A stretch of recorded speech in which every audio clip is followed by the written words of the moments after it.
What's up everybody, I'm HoopsandHipHop. So one of the hot topics in the Pokemon world is event Pokemon distribution. Many people don't like how Game Freak handles the distribution of legendary and mythical Pokemon, but legendaries aren't the only Pokemon that get the distribution treatment. Over the years, and especially in the earlier days of Pokemon, there were some odd and obscure Pokemon distributions that were handed out, and due to their weird nature, it's unlikely that any of us will ever own one of these guys, let alone even have the chance to own them in the first place. Granted, these are all basically Japan exclusive events we're going to be talking about, but trust me, they're still fascinating, so why don't we go ahead and check out some of the most obscure event Pokemon of all time. Okay, so the first one we're going to be talking about here is number 1, a Japan exclusive event, and number 2, it took place during Generation 1, which is where some of the more obscure event distributions tend to have taken place. There were actually 2 Pokemon that were distributed under this thing we're going to be talking about, and that would be a Fearow and Rapidash that actually knew the move Payday of all things. That's right, a Fearow and a Rapidash that knew the move Payday were distributed during Generation 1 through the Pokemon Stamp campaign, which is essentially a contest for people to collect stamps that were available in various magazines that were published by Shogakukan, which is the publisher that publishes the Pokemon Adventures manga, as well as Korokoro Comic, where all of the Pokemon leaks and news come from.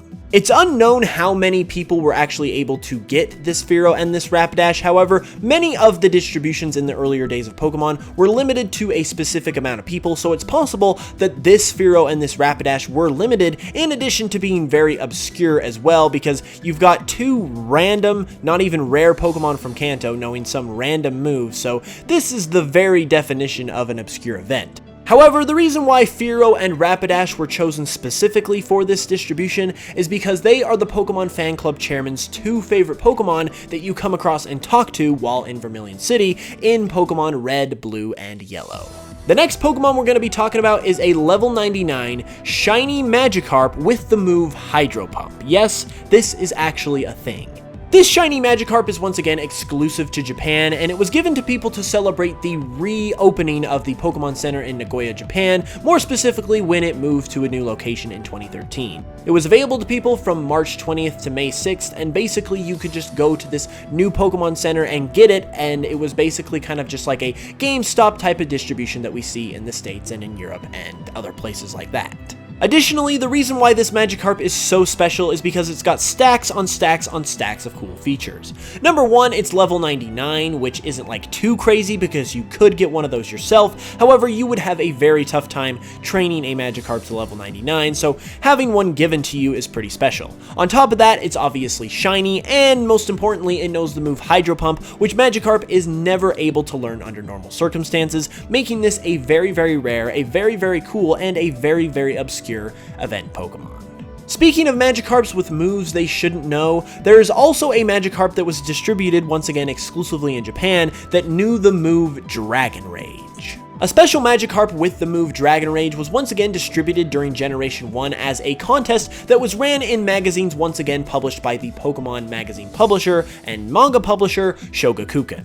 However, unlike the level 99 shiny Magikarp that was available to basically everyone who walked through the doors of the Nagoya Pokemon Center, this Magikarp with Dragon Rage was much more rare because it was available to only 20 people who participated in this magazine contest ran by Shogakukan, making this one of the rarest Pokemon in existence currently, let alone one of the rarest event Pokemon, and certainly one of the more obscure event Pokemon as well.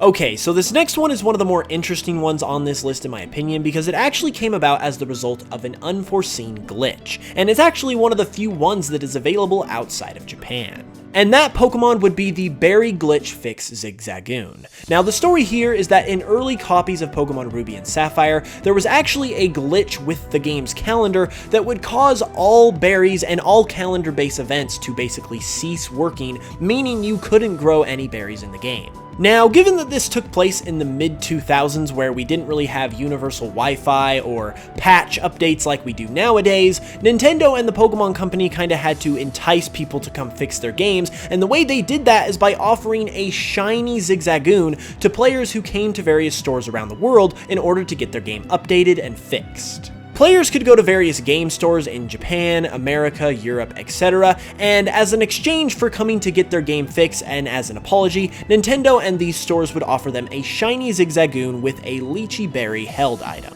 However, if this event wasn't already interesting and obscure enough, we've got the cherry on top to this whole situation, and that's that the North American version of this distribution was actually available for over 3 years in EB Games and GameStop stores from March 1st, 2004 to April 22nd, 2007. And if you know anything about Pokemon event distributions that take place in retail stores, they only last about a month or two, if that. So the fact that this one lasted over 3 years is absolutely crazy. Granted, it is understandable given it was to fix a glitch and whatnot, but the fact that you could go into a store anytime for over 3 years and just get yourself a Zigzagoon in your game is just complete madness. Moving on, I'm sure many of you have heard about the Surfing Pikachu. That is a Pikachu that knows the move Surf that can be obtained in a variety of ways, and it's pretty well known at this point in time. However, have you guys ever heard of the Flying Pikachu? Because I'm willing to bet a few of you haven't. Yes, believe it or not, there have actually been a few different distributions held in Japan that actually give you a Pikachu that knows the move Fly. The first of these distributions was held in 1997 in the October and the November issue of CoroCoro Comics. However, only 20 Pikachu were available in each of these contests, making it extremely rare. However, several years later, there were some more Flying Pikachu events held, one of which was held at the Sapporo Pokemon Center in Japan from July 1st to August 21st, 2005.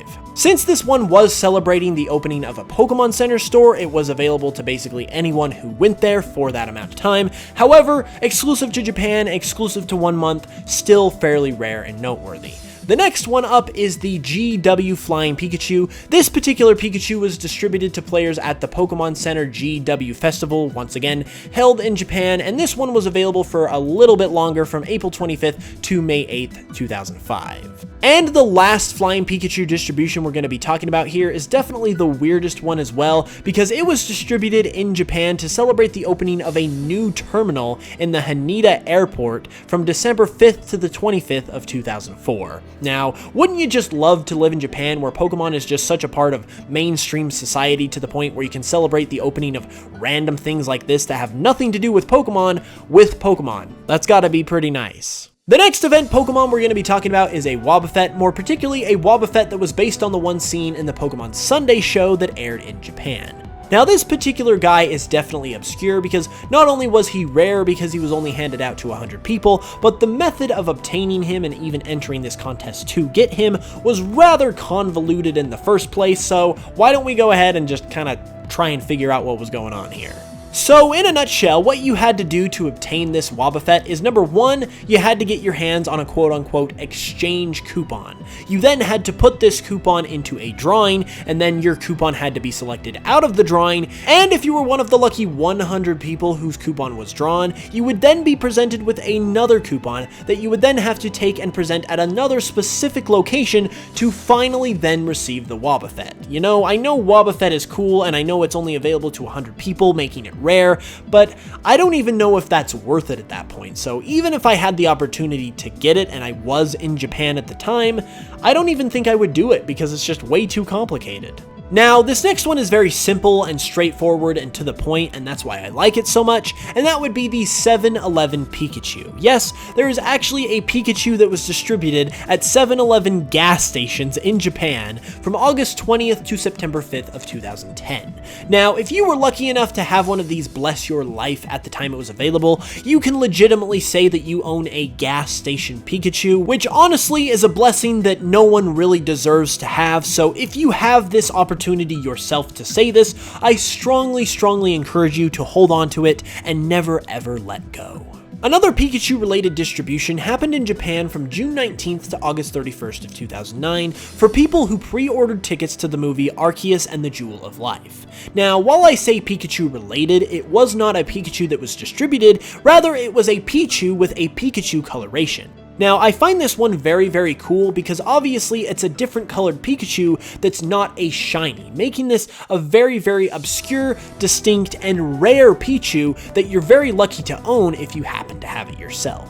Next up, we've got yet another Pikachu, but I promise this is the very last Pikachu we're going to talk about. However, it's still very interesting and noteworthy, and that would be the Singing Pikachu. A Pikachu with the moves Sing, Teeter Dance, Encore, and Electro Ball was distributed during Generation 5 at various special concerts throughout Japan. The other interesting thing about this Pikachu is that the original trainers that Pikachu has during this event come from the various artists who performed at these various concerts. And finally, while this last distribution isn't the most obscure thing in the world, it is very noteworthy and it is very infamous, and that would be the first legitimate distribution of Mew.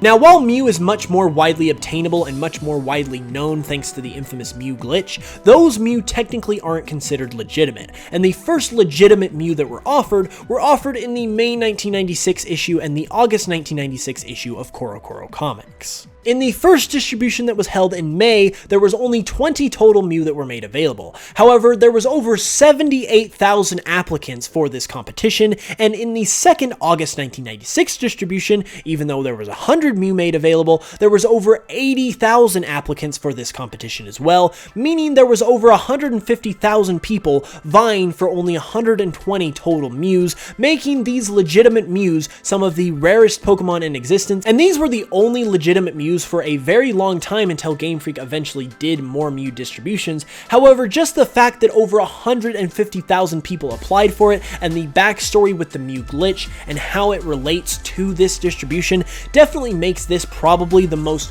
noteworthy and infamous distribution of all time, and while it's not necessarily as weird as some of the other picks, definitely deserves to be noted and definitely deserves to be talked about and discussed in a video like this. And there we have it, everyone. This is the kind of stuff I really love finding out about because it's one of those things that can so easily be overlooked or forgotten about, but it's fascinating to know that these kinds of Pokemon exist and were legitimately distributed in Pokemon's history. If you guys enjoyed the video though, be sure to give it a like and let me know in the comments if you ever actually have owned one of these guys or what your thoughts are on them in general. If you're new to the channel, be sure to subscribe for more Pokemon videos every Tuesday, Thursday, and Saturday, and you can go ahead and give me a follow on Spotify for my Pokemon remixes and for a chance to win a copy of Let's Go Pikachu and Eevee. I'd also like to bring up my merch store really quick. The link to that is in the description. I just launched a brand new t-shirt to celebrate the rebrand of my channel. It's very cool, it's very colorful, and if you purchase one, it directly supports the channel, so any and all support you guys want to give me on that would be very, very much appreciated, and it directly goes towards bringing videos like this to you guys every week. With all that being said though, I'll be back on Tuesday for a new video, so hit that notification bell so you can know when it goes live, and until then, as always, I love and I will smell you guys later.